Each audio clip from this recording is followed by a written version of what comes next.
Hello and welcome back to Big Mouth. Remember, you can tag me over on Twitter at Movies TV Mad with episode suggestions, topics, article suggestions. You can be the star of the show on this channel. Yes, I have seen No Time to Die.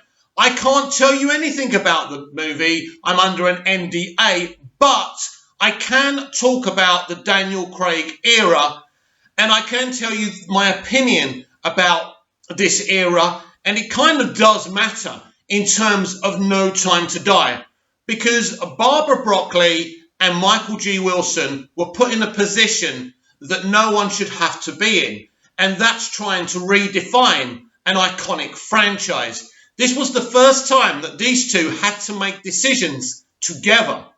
You know, Cubby Broccoli was not around. He was the one who cast Pierce Brosnan.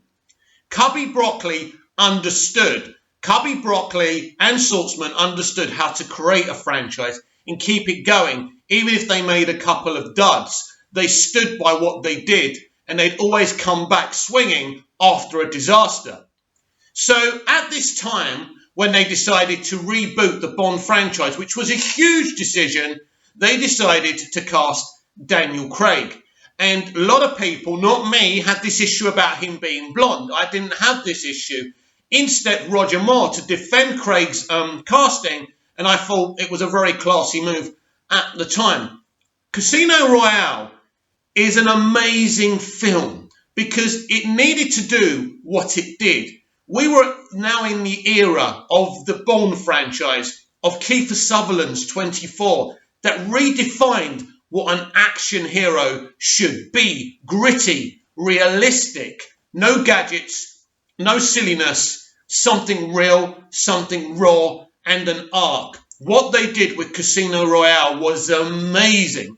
It was the vision of Ian Fleming. It was about espionage. They gave Craig's Bond a beautiful arc.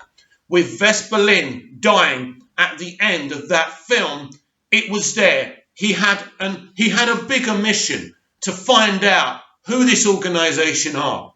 And the fact that they were going to continue straight off with Quantum of Solace from Casino Royale was an amazing idea. I never had an issue with this being a Bond franchise that would continue one after the other. I thought it was a great idea, and I think I was very excited for it. But you can't do what Michael and Barbara did. The Daniel Craig era of Bond is so inconsistent, and it's just not good enough, because Casino Royale was the potential they needed. That film had bags of potential to do the next film that was going to continue from Casino Royale and really set up this arc that really gave Bond a soul. For the first time in this franchise, Bond was a character, not just a caricature. And it was amazing. But Quantum of Solace was a film that just felt like, right, we're just going to give you a part two, finish it off, and that's that. I felt completely underwhelmed by that film, and it wasn't because they were continuing, that they wanted everything to be part of an arc. I had no issue, I've already said. That made me very excited. So then you come to Skyfall, which is a completely different animal. It's a really good Bond film. Unfortunately, it's a Dark Knight ripoff. And when you go back to Casino Royale, it does remind you of Nolan's Batman Begins. There does seem to be an inspiration here to tell a story of a more grittier version of an iconic character, like Nolan did with Bale's Batman. Batman Begins being the best film. Coincidentally, Casino Royale, for me, is the best Craig movie. And they didn't fulfill the potential. And then you get to Spectre. We were all excited when the film was titled that. Wow, this is going to be great. It's all part of the building blocks of Casino Royale, Quantum, and Skyfall. This is going to be amazing. Q's in place. We've got a great Moneypenny. We've got a great M. This is going to go from strength to strength. But it didn't. I was horrified at the end of that film when he quits the MI6 and just goes off with his girlfriend. I thought that was a disaster. And Spectre, I mean, the actor they had playing Blofeld was brilliant. And a lot of people didn't like the fact that, Bond was adopted by Blofeld's father. and Blofeld killed his father out of jealousy. That's all good. It just wasn't executed in the right way. So you got an absolute mess of a franchise. I remember Craig saying at the end of Spectre he'd rather slit his wrist than do another Bond. I was actually disgusted by these comments and I just wanted him gone. But Barbara was the one who cast Daniel. And the problem is she sees him as a god. She listens to him. You see, Daniel Craig is very passionate about Bond. He has a very definitive idea how Bond should be or how his Bond should be. And that's been utterly problematic. Because when they brought on Danny Boyle to be the director of No Time to Die, I was incredibly excited. This could be the best Bond movie ever. This could be so revolutionary. And they had creative differences and he left. And by the way, if Danny could write a book about that, he would, because he was going to be a great director for the next Bond movie and maybe beyond.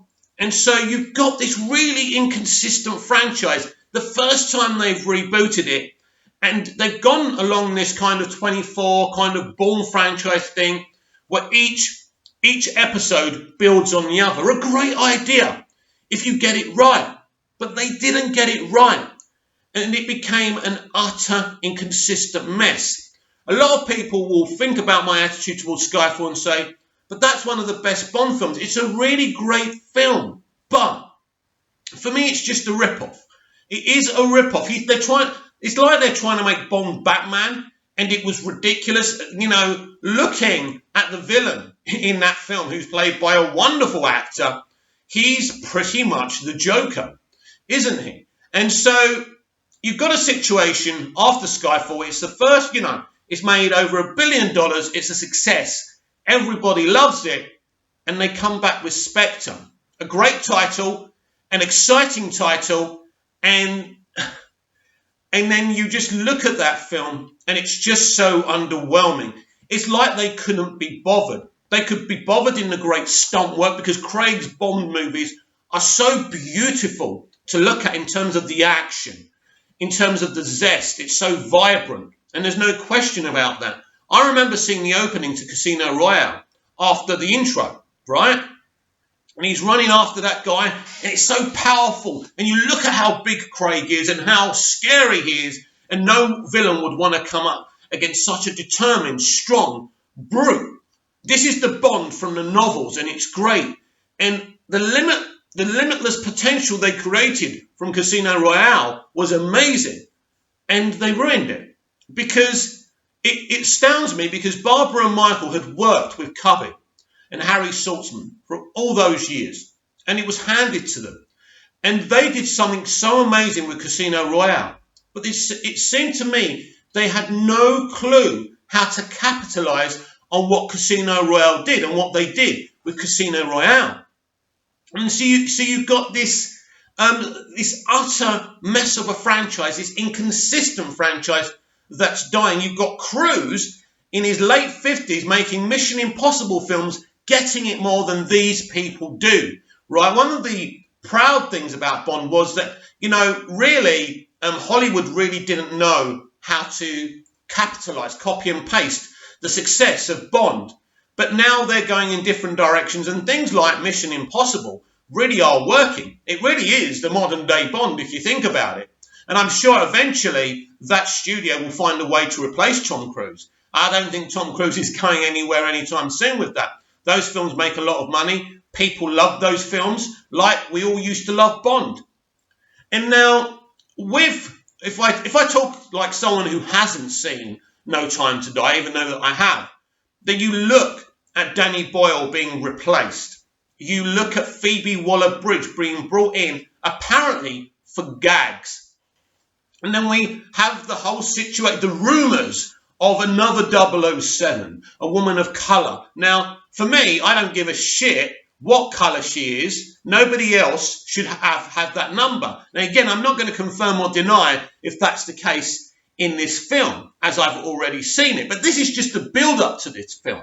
So a lot of controversy, a lot of concern from Bond fans, what's going on. And from the outside looking in already, you can kind of see the modern day attitude towards filmmaking, which is all about political commentary rather than making a good film. Again, I can't talk to you about No Time to Die.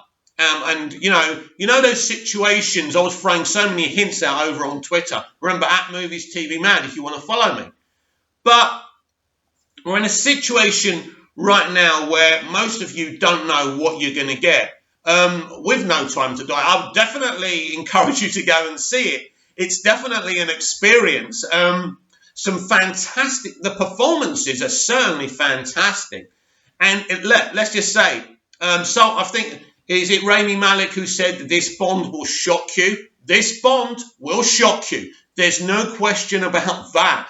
It will shock you. There are twists, there are turns. It's amazing. And it does set the franchise in a new situation, a new trajectory, which I'm kind of positive about, actually. But when you look at pre-No Time to Die, it really is a franchise. This new rebooted franchise is so horribly inconsistent. And when you look at the start of Casino Royale and you look at what was achieved and, the endless potential of the franchise after that film, it still astounds me that they totally messed it up. They didn't understand. And it's very interesting now, after I have seen No Time to Die, to ask the question, what happens next? Because it's an open-ended question that I have no idea in answering. And there's been so many rumours on how, audiences will be able to see No Time to Die. Will it be through the same theatrical way? Or will it be the rumours? We had rumours of streaming. Apparently there was this situation where Netflix and Apple TV were offered to be able to acquire No Time to Die for $600 million. Which is a lot of money, but still, it would have made. I don't know my finances or if they could have ever recouped that money. It seems kind of impalatable to think that they could make more than that, but it's certainly the kind of box office that Eon would have been looking at. And so we have this proud franchise that's kind of rebooted itself, relaunched itself. It needed to do that. It did a fabulous job in Casino Royale, and now we have this inconsistent franchise. And it's a shame because we had Casino Royale, we had Quantum of Solace, didn't fit. Then Skyfall, which fit, it did well, it was a great movie, whatever I feel about it. The movie itself is fantastic. That cannot be questioned. And then they come back with the underwhelming Spectre. And now it's time for No Time to Die. And of course, I can't say anything about the movie, and that's a shame because there's so much. When I do review this movie, there's so much to unpackage. But it's like everything these days. It's politics surround everything now. And, this culture war surrounds everything now, and they forget about the movie, the characters, that have to be well defined and never are. And so we will see what happens next. You will see what happens next. But No Time to Die is shocking. It does take the franchise in a very different direction. Now, what will they do next? Will they capitalize on it, which they didn't after Casino Royale? Or will they actually get it right next time? We all wait and see to find out. But I can tell you, I have seen No Time to Die. It was certainly an experience. It was, if you look at the film, you look at the action, it's very pulsating, it's very vibrant, like the rest of the Daniel Craig films. And you're certainly going to have, let's just say, an experience watching it. Of course, here on Big Mouth, don't forget to subscribe, comment down below any questions you have. But as soon as I can talk about this film, I will. And I will see you again soon.